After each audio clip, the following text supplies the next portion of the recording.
So here I want to cover my Rogue Whisperknife build for Module 29. It is accompanied by a build document which will show you exactly everything I'm using. And you can see, yep, this build will get you maxed out on your damage stats, all nice green 90%, along with a fair amount of other good damage bonuses. You will of course want to keep in mind of group optimization and make sure to switch some things around to take advantage of all the team buffs that can be provided depending on what group you're in. So here we will cover everything. There'll be timestamps on the playbar below with the link to the document in the video description below. So first of all, we're going to start with our powers. The most important part to get right. I do recommend having two loadouts, one for single target and one for multi-target. Those require you to use different abilities, have different feats and features, and thus having a different loadout just makes everything easier. You will use your single target in those boss fights, and you'll use your multi-target when there's lots of enemies to beat up. Even in some boss fights, if it's very heavily focused on beating up groups of enemies, then just go ahead and use your multi-target setup there as well. However, single target is generally where it is most important, because boss fights will have damage checks and you'll need to do as much damage as possible to the one target before a timer where you would all wipe. So make sure you get the practice in, get the timing right, the rotation, and make damn sure you're using the right powers from the first place. In terms of my document, you can see exactly which ones we have slotted in here, and those are the ones we are using. However, the order is very vital. The rotation at which you use your abilities. You need to make the most of Shadow of Demise, your stealth, your daily power, your mount power, all to combine with an artifact call, which is going to be 10 seconds where you're going to deal like 3 to 4 times your normal amount of damage. And so getting the timing perfect within those 10 seconds is of utmost importance, or you will be losing out on significant amounts of damage. So in order to use your abilities correctly, it will vary depending on if you have the Tactician's Precision bonus or not. If you have Tactician's Precision, you will notice a particularly massive increase in damage output, because you can all of a sudden take advantage of 2 Shadow of Demises within like 10 seconds versus what you could only have 1 as before. You can see the exact rotation here with the abilities. You need to practice doing that within 10 seconds. You're going to cast your Disheartening Strike, then you cast your artifact, and then the 10 seconds begin. You're going using your stealth, your shadow strike, then your lashing blade, your impact shot, your belt item, your mount power, your stealth, and your daily power, and then you can just use some at wills and the 10 seconds will be over. But that again is without any Tactician's Precision, this mount insignia bonus. As soon as you do have 1 or 2 of them, you can jump to taking advantage of another set of encounter powers as you see here. So after you've done your daily power, you can go straight back to doing Shadow Strike, Lashing Blade, and Impact Shot again. With 2 Tacticians, it just becomes a little bit easier with the timing, and I would recommend having 2 of them for that ease of use. You aren't as super tight as it would be if you just had 1, but it is manageable. Again, you have to follow this strict rotation in order to maximize your damage here on Rogue Whisperknife. To show you that here, to demonstrate, you'll again start with Disheartening Strike, your artifact, stealth, shadow strike, lashing blade, impact shot, our belt item, our mount power, our daily power, our shadow strike, lashing blade, impact shot, and that's your artifact call over.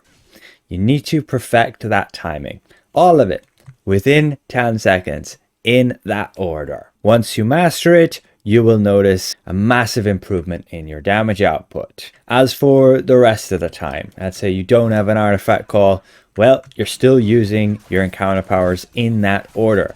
Stealth, lashing, and your impact shot. And then when your encounter powers are like 2 seconds away from being off cooldown, you can use them again, because you have your shady preparation, which will reduce your cooldowns by 2 seconds when you enter the stealth. So when they show like 3 seconds left, you can enter stealth and you can go and cast it again. If you are ready for the next artifact call, so your artifact is nearly off cooldown and your team is about to call it, then again, make sure you get the Disheartening Strike. Cast that artifact, stealth, shadow strike, lashing, impact shot, belt item, mount power, daily with stealth, shadow strike, lashing blade, and impact shot. And that's it. All within 10 seconds, and you have some massive burst damage right there. Just go out and practice on a dummy and try your best to get a mount with Tactician's Precision. There's a link in the video description below to my mount document, which has the list with them. When you are running the second boss in the new dungeon, Lair of the Mad Dragon, it is very recommended you use Smoke Bomb instead of Impact Shot to like daze the summoners, then they won't summon any hounds and give you the time to kill them. Also, just running Smoke Bomb instead of Impact Shot will result in an increase in damage, particularly when using Enchanter's Hex. You can see that by just calculating the magnitude, and then as soon as you have more than one target, it will overall result in just more damage. So it's very useful in boss fights with some ad spawns. But again, if you are running into a boss fight which is super heavy on ads, potentially the first boss in this dungeon, you might want to consider running the multi-target setup with your Shadowy Opportunity. But now we jump to multi-target. So this will be like the setup you're using. This allows you to maximize your area of effect damage. You will be heavily taking advantage of Shadowy Opportunity, allowing you to get 130 extra magnitude damage on every single hit after you leave stealth. What that means is every single hit of Path of the Blades and Smoke Bomb will all have that increased magnitude. You also want to use certain stealth generating abilities in order to enter stealth more often, cutting your cooldowns and being able to cast your other encounter powers more often. You never want to put Blade Flurry on cooldown. You will only ever cast it from stealth. Stealth, Blade Flurry, then Smoke Bomb and Path of the Blades. Of course, if everything's dead, you're just moving to the next group. And Rogue is super powerful, and you should not have any problem like one-shotting most groups in zones with this build. Go up to them, hit them, maybe one dude with a bit of HP's left, go up to the next group, kill them. And that's primarily because you have stealth and you can take advantage of your combat advantage to its fullest, versus a lot of other classes cannot. And so yeah, you're generally just using your powers off cooldown. It will depend on content, how you want to perfect the timing, but never double cast Blade Flurry. Never put it on cooldown like this, because then it's stuck on cooldown. You'll regenerate your stealth within 6 seconds, and then you won't be able to use it. It's a waste to cast stealth with Smoke Bomb or with Path of the Blades. You want to have it cast with Blade Flurry. There's some situations where it can be useful, like the combat advantage granting effect with Smoke Bomb, and having Path of the Blades cast a bit faster, but it's generally more worth it to cast with Blade Flurry. It then has a much further range and hits everything, and then it doesn't go on cooldown, and you can cast your other abilities then, which are then all buffed up with the extra magnitude from this ability. In terms of your daily powers, I usually would use Lurker's Assault to teleport to somebody, gain the extra damage boost and the extra stealth. But there's some situations you might want to use Whirlwind of Blades to just like one-shot a group of enemies. But now jumping to race and ability scores. Here we're using Wood Elf, just for the crit strike. Very easy to fit in. As for the ability scores, Strength and Charisma all the way, both giving very nice boosts and fits the best in this build. From there we move to gear. This is the current stuff I'm using. However, it will vary depending if you're in fire themed maps or just what group you're in. If you just have random people, then what I have here is super good to give you all of your stats along with extra damage bonuses. You have this head piece giving you accuracy, the armor piece giving you crit severity, these arms giving crit strike, these boots giving damage in these fire themed maps. Again, like I suggest in the document, switch those boots out to other damage bonus boots if you're running other content. Even potentially the primal boots for multi-target if you want some action point gain, but I really don't value them very highly. Or you can even switch over to like the combat advantage bonus boots in order to switch your shirt with that infused ember shirt you'll find from the new dungeon. These weapons are good to give you the stats, but again, if you can make use of the group, you'll be able to switch to some more damage focused ones. This is all what I found works the best here to get all of your stats maxed out along with some good damage bonuses, and you can see in the document exactly where all of that gear is coming from. Yeah, a fair amount is going to come from the new campaign, from the new dungeon, and so it'll be something to work towards. Be aware there's a lot of alternative gear that will give like similar bonuses. For example, this sharp jacket also giving crit severity just simply from dragon hunts. But from here we go to modifications, and we can see we've got a power here, accuracy, and then an accuracy, and the rest combat advantage on this side. As per the document, you can see right there again the numbers. Moving on to enchantments, you can see this is the setup we have.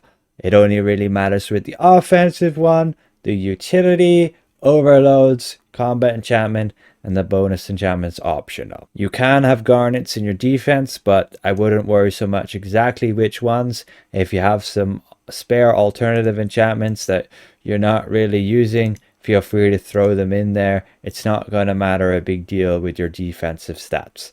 You already don't have much, so the small gains here are not going to do a whole lot. Jumping then to artifacts, we can see exactly which ones we have here. As your primary artifact, you'll usually want one to support the team. Unless you're like solo, then Conduit of Magma can be very useful. The ones to use as part of a team will cause the target to take increased damage. That way everybody contributes more damage against the target. And there's a whole list of the different ones that are available here, and your group will usually sort them so that people are using separate ones. But as for the other artifacts I have here, in terms of just gaining stats, you can see where they come from, and you will be able to get two of them which are new with this module, the Conduit of Magma and the Jewel of Caldera. Moving now to our boons, you have your campaigns and you'll get some points you'll need to spend.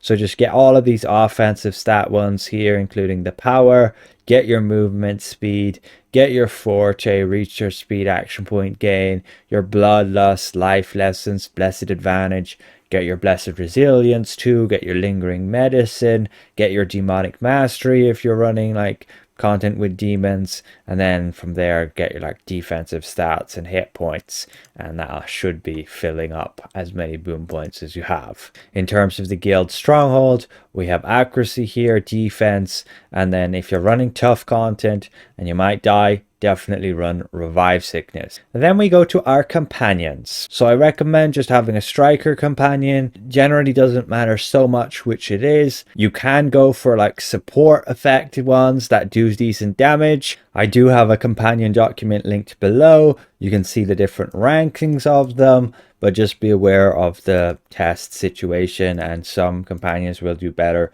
just in this specific test. Looking at you, Blaspheme Assassin. Generally not as practically good as this. So I currently just have Suna there. She did get buffed to a decent spot. She is getting nerfed a little bit, but she'll still be pretty good. We have companion gear then from the new campaign. You can get all of that, and then you can see the companion bonuses. All of those will contribute you to getting extra damage and the stats you need. Now be aware it will change a little bit on single target to multi-target. So in single target you want the Minsk bonus and you want the Batiri bonus because you're beating up those bosses and high challenge targets. But in multi-target you will want to switch the Batiri over to like this Spine Devil's ability in order to gain that extra damage boost. It's pretty good. You could switch your defense power over to something else like Ignis Skin from the Minotaur, but I haven't actually tested how well this works and what powers are actually considered multi-target, so I don't know how effective it is. In most cases I just usually use Minsk, or if I don't want to use some buffs I could just run like Phase Spider for some extra stats. Moving on, we go to mounts, and in our current tab you'll have a combat power, and you want to use in single target one of the ones with like 3000 magnitude. You can see the top ones here on this list, and generally big base hand is the best because it also has physical damage, and you'll usually have higher physical damage boost than you will have magical damage boost. We then have heroic soul here. It's not vitally important to do so. It'll get you like a fraction of a percent more combat advantage. So I wouldn't pay a lot to get it, but it comes from that Umber Hulk mount. If you are in multi-target, I do highly recommend the School's In Session ability here from the Space Guppy mount. It allows you to group up enemies, has a nice high target cap, but be aware they will be updating the target cap on other mounts, so look out for that, and I wouldn't spend millions to get the mount if you don't already have it. Then in our stable, you can see the insignia bonuses we're using: 2 Warlord's Motivations, an Enchanter's Hex, and 2 Tactician's Precision. You could have an Artificer's Enticement instead of a Tactician's, just to help you with, say, prepping for an artifact call. For the new dungeon, I switched out a Warlord, and I'm actually running the Artificer Enticement there. It will help you set up, making sure your encounter powers are off cooldown. In terms of the colors, well, you'll want to get the ones with these bonuses. They're usually the best. One of each type is all you can make the most of here. From there, we go to our consumables. And this build originates around Flask of Potency, Watermelon Sorbet, Ratatouille, and Sunlord's Gift Elixir. That allows you to pimp all of your stats, giving you nice damage boosts and getting them all maxed out like this. And then as soon as you get your gear bonuses triggered, like 18% crit severity from this armor, 7.5% accuracy from this neck and waist set, 10.8% crit strike from the lightning flash, along with accuracy, gets you all maxed out when you also include precision here. And you reach your all lovely 90%. If you're just running casual content, then don't really worry so much about consumables and overloads. But in terms of belt items, you want to have like a Stone of Health to instantly heal you, or some potions will do in scaled content particularly. You ideally want to have the Owlbear figurine. There's just not really anything better than it. You can effectively get 1500 magnitude out of it when you consider your Shadow of Demise. And then we have a Bell of Empowerment. You'll use that just to increase your companion's damage.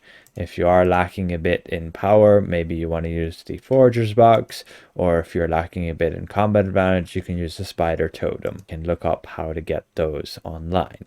But in terms of multi-target, the Dragonfire is a good option, but also the new upcoming Mythic Doohickey will be great as well. It will have more magnitude, so it will be better than the Dragonfire, particularly after it's receiving a bit of a nerf. But ultimately, that is it for the build. However, you will need to be aware of group bonuses. Particularly in endgame content, you're going to have people who are going to provide you different stat boosts from different companions and auras in particular. If you want to fit in pack tactics, you'll probably need to either switch some companion gear or jewels. To fit Flapjack or the Tutor, you can just simply switch your shirt rather than giving combat advantage over to extra damage in like fire themed maps. Will work great, and you'll also get a little bit of accuracy with that too. Not that you actually need it. And then with like Portobello, Paladin Crit Aura, and the Tamed Raptor, it's kind of, you want all of that to go together, and you'll be switching like the Alchemist over to the Tamed Raptor just in this slot right here. That will allow you to get the power boost and give your team the power boost. But as a result, you need to make the most of that. So you'll switch off using these magma weapons, and you'll use something else which just give a raw damage boost. You'll also want to switch off using the ring that gives you power, because you again won't need that at all. And so you'll use ones with like damage boosts. So you have like the sapphire ring here, the dragon damage ring here, and there's like beholder damage, undead damage. There's many out there. Also wild space damage. You'll just have to switch a few enchantments to fix your ratings to adapt to that. But it shouldn't be too much trouble. just make sure you're actually making the most of that, because you can definitely improve your damage by doing so. Ultimately, I hope this helps just as something to work towards with this module, what gear items to chase for, to put together to create a very good character. Just be aware again, make sure you're using the right powers in the right situation, and you'll do super well. Once again, thank you for watching. A massive thank you to all these channel members for their extra support, and we'll see you guys around. Goodbye for now.